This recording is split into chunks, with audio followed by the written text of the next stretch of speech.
I knew something was wrong when the letter arrived. Our mortgage company wasn't exactly the type to send "just thinking of you" cards. The envelope was thick, official-looking, with that little plastic window showing our address. My fingers trembled as I opened it, expecting maybe a tax assessment or insurance update. Instead, I found a notice of default on a second mortgage, a $175,000 second mortgage that I had never signed for, never discussed, never even knew existed. I remember standing in our kitchen, the granite countertop that we could barely afford, cool under my palm as I steadied myself. The words blurred together. 90 days past due. Foreclosure proceedings. Immediate action required. I checked the name. Yes, it was our house, our address. But how? I handled all our bills, tracked every account. "Derek?" I called out, my voice eerily calm despite the hurricane in my chest. "Can you come here for a second?" My husband of 8 years appeared from his home office, coffee mug in hand, that same distracted look he'd had for months. "What's up, babe? I'm in the middle of something." I held up the letter. "What's this second mortgage for $175,000? His face changed instantly. First confusion, then recognition, then, "This is what haunts me," a flash of irritation, like I'd interrupted him to complain about something trivial. "Oh," he said, taking a sip of coffee. It was supposed to be temporary. An investment opportunity. I was going to tell you when it paid off.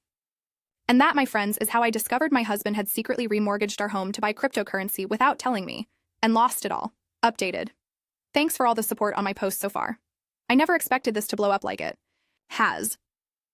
To clarify, yes, he forged my signature on the mortgage documents, which I later found out. I've just disabled notifications because they're overwhelming.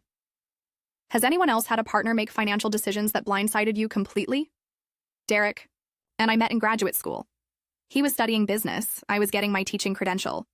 He dazzled me with his confidence, his plans, his vision for our future. Unlike my practical, penny-pinching parents, Derek saw money as a tool, an opportunity. "Money is just energy," he'd say. "You've got to let it flow." I thought his approach was refreshing, worldly. What did I know? I was 23 and thought balance sheets were something gymnasts got scored on. When we married, I was teaching 4th grade at Lincoln Elementary, making a solid but unspectacular salary. Derek jumped between startups, always chasing the next big thing. His resume was impressive, if you didn't look too closely at how long he stayed anywhere. Each job was always about to explode with opportunity, right until it imploded entirely. We bought our house 5 years ago, at the top of our budget. I wanted something smaller, with room to breathe financially. Derek insisted we needed 4 bedrooms, for the kids we didn't have yet, for his home office, for guests. The mortgage was steep, but manageable with both our incomes. I never missed a payment, handled all our finances, set up automatic transfers to our savings account. I thought we were partners. I thought we had rules. One of them was, we discuss any purchase over $500. Another was, major financial decisions require both signatures. Not suggestions, rules. There had been signs, of course. There always are in retrospect. The packages from Newegg and Amazon arriving weekly, the new golf clubs when he barely played, the business lunches that somehow cost $200. But marriage is a dance of trust and privacy. I didn't monitor his personal checking account, the one where his paychecks went before he transferred his share of expenses to our joint account. That's what healthy couples do, right? Maintain some financial independence? Then came crypto. It started small. Bitcoin discussions over dinner, Ethereum articles left open on his laptop. He joined Discord groups, followed YouTube channels with names like Crypto King and Moonshot Millionaires. I tuned it out. Everyone has hobbies. Some people collect stamps. My husband was collecting digital currency. "This is the future, Lauren," he'd say, eyes almost feverish with excitement. "People who get in now are setting up generational wealth." I'd nod, thinking it was just talk. Just another passing obsession, like the drone photography phase or the time he was going to become a whiskey importer. I never thought he'd bet our house on it. But that's exactly what he did. The truth came out in pieces that afternoon. How he'd taken out the second mortgage 6 months ago. How he'd used my old driver's license and forged my signature on the paperwork. How he'd invested all $175,000 in various cryptocurrencies, convinced he'd double or triple the money before the first payment was due. "I was going to surprise you," he said, pacing our kitchen. "We'd pay off our first mortgage, maybe buy a vacation property in Sedona. You love Sedona." And instead, my voice was barely a whisper. His face darkened. "The market turned. It's a temporary correction. If you'd stop putting out all this negative energy about it, things might actually recover." Negative energy? I repeated, disbelieving. Derek, you stole from us. You committed fraud. Don't be so dramatic, he snapped. It's our house. I'm on the deed too. What happens now? We can't afford a second mortgage payment. He shrugged, suddenly unable to meet my eyes. We might have to sell, or you could ask your parents for a loan. My parents. The practical penny pinchers who'd warned me about Derek from day one, who'd offered to help with a down payment for a sensible starter home, not this McMansion with its granite countertops and soaring ceilings, who'd raised their eyebrows but said nothing when Derek quit jobs without having new ones lined up. Yum. Not asking my parents to bail us out of your mistake, I said. Fine. His voice took on that cold edge I'd heard more and more lately.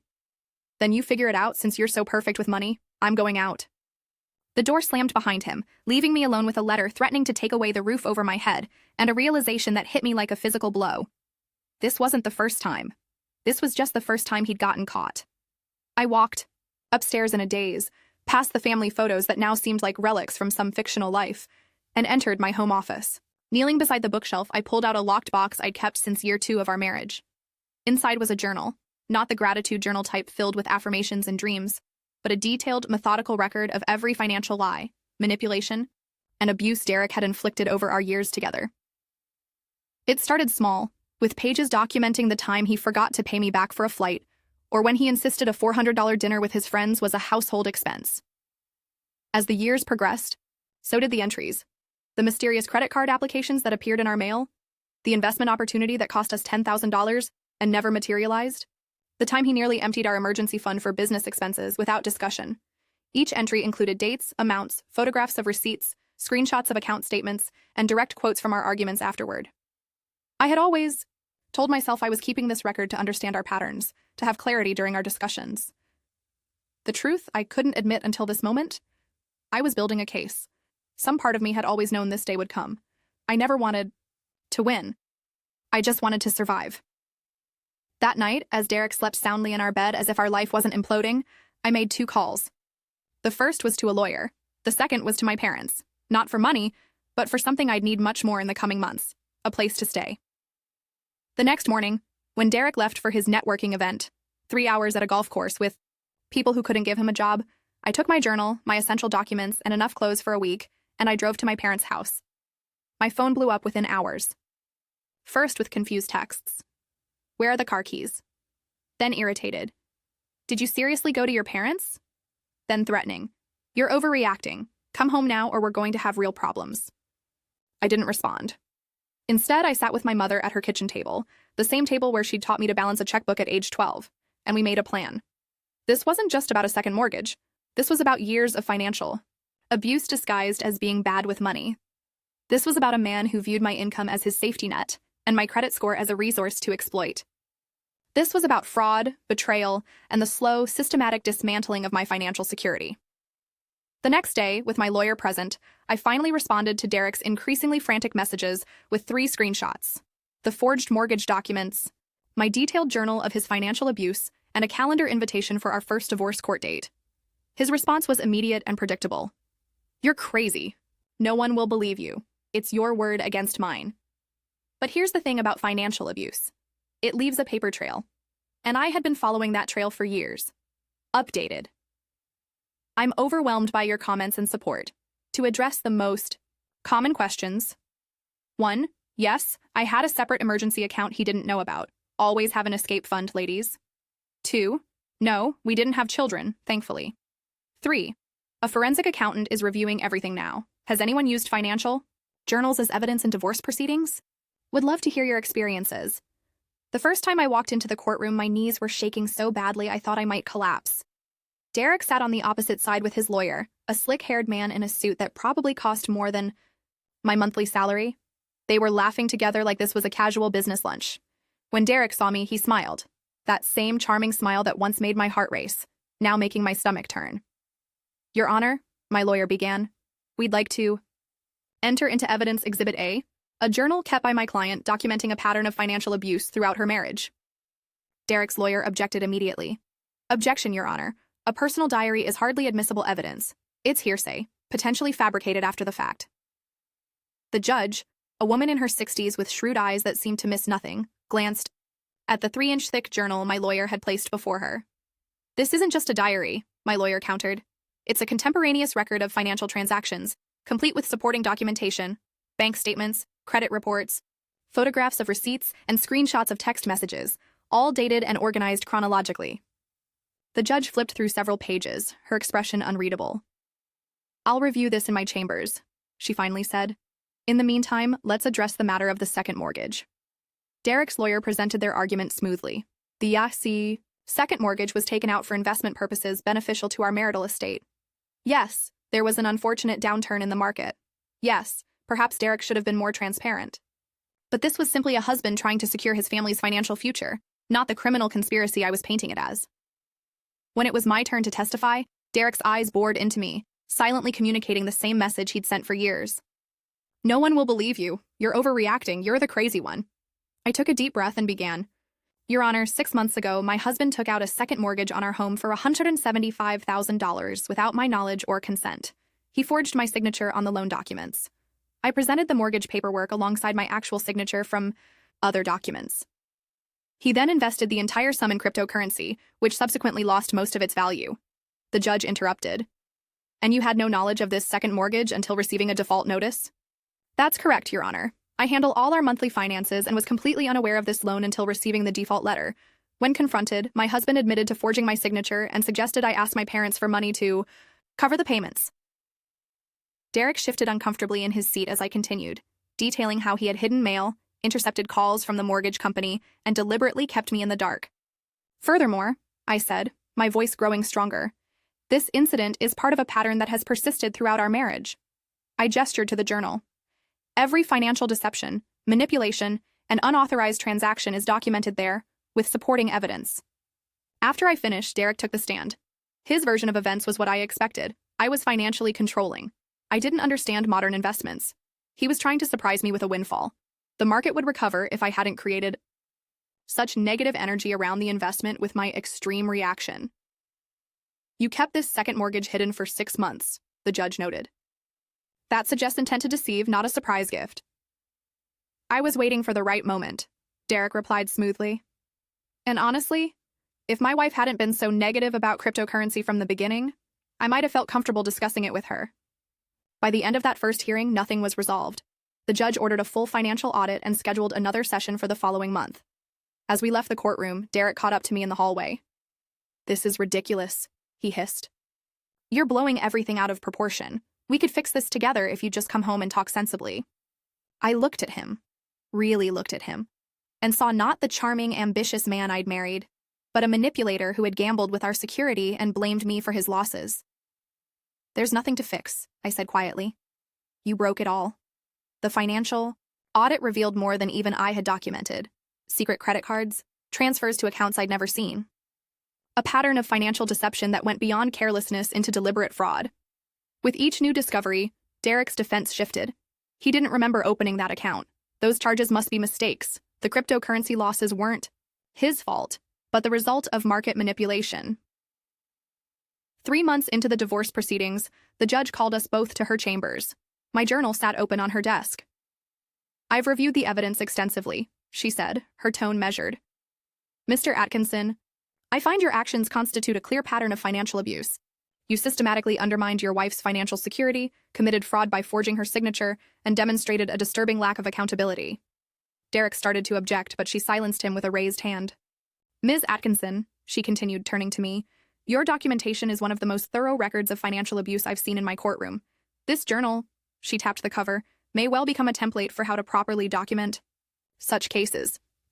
By the end of that meeting, the terms were set. Derek would assume sole responsibility for the second mortgage debt.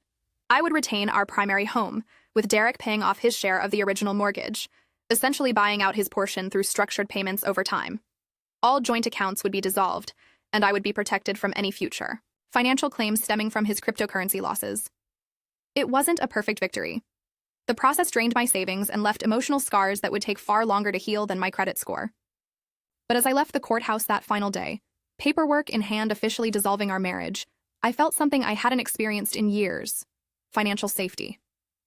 Derek, predictably, told anyone who would listen that I'd overreacted, that I'd weaponized normal marital disagreements, that the courts were biased against men, Some mutual friends believed him. Others reached out privately to ask how I'd known to keep such detailed records. I didn't know, I told them honestly. I just needed to remind myself I wasn't crazy. 6 months after our divorce was finalized, I received an email from a lawyer in another state. She had a client in a similar situation and had heard about my case through professional channels. Would I be willing to share how I documented the financial abuse? That email led to others. Women, and some men, trapped in relationships where money was a weapon, where gaslighting came in the form of, "You're bad with numbers," or "You're too emotional about finances." People who thought they were losing their minds until they realized they were losing their financial freedom. It started with a single Zoom call, then a small Facebook group, then monthly meetings at a community center where I taught others how to recognize financial abuse and document it effectively. We called ourselves the Receipts, a gallows humor reference to the evidence we all learned to collect. Derek eventually moved to Austin, still chasing the crypto dream. I heard through the grapevine that he tells people his crazy ex-wife ruined him with false accusations. Meanwhile, I'm debt-free for the first time in my adult life, teaching both 4th graders and financial literacy classes for domestic abuse survivors. Last week, I was asked to consult on a legal handbook about financial abuse documentation. The editor wants to include excerpts from my journal as examples, with names changed, of course. When I asked why, she said, "Because you created a textbook case for proving financial abuse when everyone said it couldn't be done." I still live in our house, my house now. I've repainted every room, replaced the granite countertops with something more modest, and converted Derek's home office into a craft space. Sometimes I wake up startled, thinking I need to check the mail before he does or move money between accounts to cover his latest impulse purchase. Then I remember, the only financial energy I need to manage now is my own. And it's flowing just fine. Updated. Your messages have moved me to tears. I've created a resource document with templates for financial abuse documentation and uploaded it to the support group linked in my profile. No one should have to recreate this system from scratch. I'm meeting with legislators next month about strengthening financial abuse protections in divorce cases. Do you think financial abuse should be legally classified as a form of domestic violence? Your thoughts help me prepare my testimony.